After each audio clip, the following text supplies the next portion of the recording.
in the Woodlands, Texas. I'm glad you called. You're up first today. Hello. Thank you so much. Mega dittos and prayers to the infinite power. And my question is, we all want to be as articulate and accurate as you are when we're discussing topics with our friends and family. Are there any tips that you can pass along to us about organizing your stack of stuff and how you do that? It's funny you should ask about that.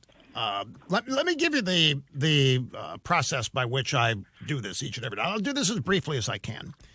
Starting the night before, that's when show prep begins, and that's when I start reading things and looking at things, and things I find interesting I print to the printer here that's right behind me, and then I promptly forget about it. And I do that for 2 to 3 hours a night, get up in the morning, get here at the time I arrive, and start doing the same thing over and over. I start looking at everything that I rely on as a source. Things that interest me, I print them. And then about 11 o'clock, I stop what I'm doing, and I go grab everything out of the printer, and I start organizing it into probably 4 different stacks based on the kind of news it is. And then I put those stacks together at about 11:45. I stop, and that's the show, or it used to be. But now the news is breaking and made throughout the 3-hour program, and so it's prepping it is an entirely different process. I still do it the way I've always done it. What I'm really blessed with, Suzette, is a good memory. I happen to know everything I've put in these stacks. The one thing I can't keep track of sometimes is which stack something is in, but I know that I've got it somewhere here. And I think the key to good organization is passion. You know, I love being informed. I love having things at my fingertip. I love being able to tell people off the top of my head things that I know, and that's just passion. That's having a desire to do it. Organizational skills, I think, are something that are different from person to person to person. You'll find every person has a different way of organizing things, and I've just developed a system here over 30-some-odd years that works for me. And interestingly, it's all individual pieces of paper. I don't use a computer once the program starts. I use a computer exclusively to prep. But once the program starts, it's all individual pieces of paper. I have to remember where things are. But my memory comes in handy, and I happen to know pretty much everything in the stacks. I just have to go get it to get exact wording now and then. But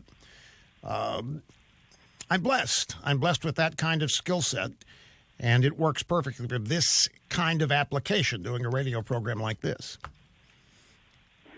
How are you able to recall stuff from long ago? You seem to always be able to bring it up right at your fingertips. You know, that's a good. I think that's another thing that every one of us has different skills that we are blessed with or good at. I have been blessed that the skill set I have is 100% applicable and useful to my job. And because of that, I have spent so much time perfecting it and learning how to make it work for me that I've got years and years and years of experience here. And how do you account for a good memory? And this is where my profound belief in God comes in. When I say that I've got talent on loan from God, that's part of the recipe. It's one of the things that I mean. I've got specific talents here that are exclusively applicable to this program. And who knows why I'm able to remember something from 30 years ago? I mean, I wish I knew what the synapses occurring in my brain were. All I know is that instantly I have the recall. And it's a blessing. I wish I could tell everybody else how to do it, but I can't. And I don't hold it against you who can't. I don't hold it against people who can't do it. I just realize it's something I'm better at than most people. Well, we will continue to reference you regularly. Well, I thank you. I appreciate the question, and I know the answer is a little insufficient. You're looking for some magic bullet answer. I'll think about it. It's just something that I can do. It's just something that happens, and it's probably necessity. something that I have to be able to do in order to do my job at a what I consider to be superior level. I appreciate the question, I really do, and a comment.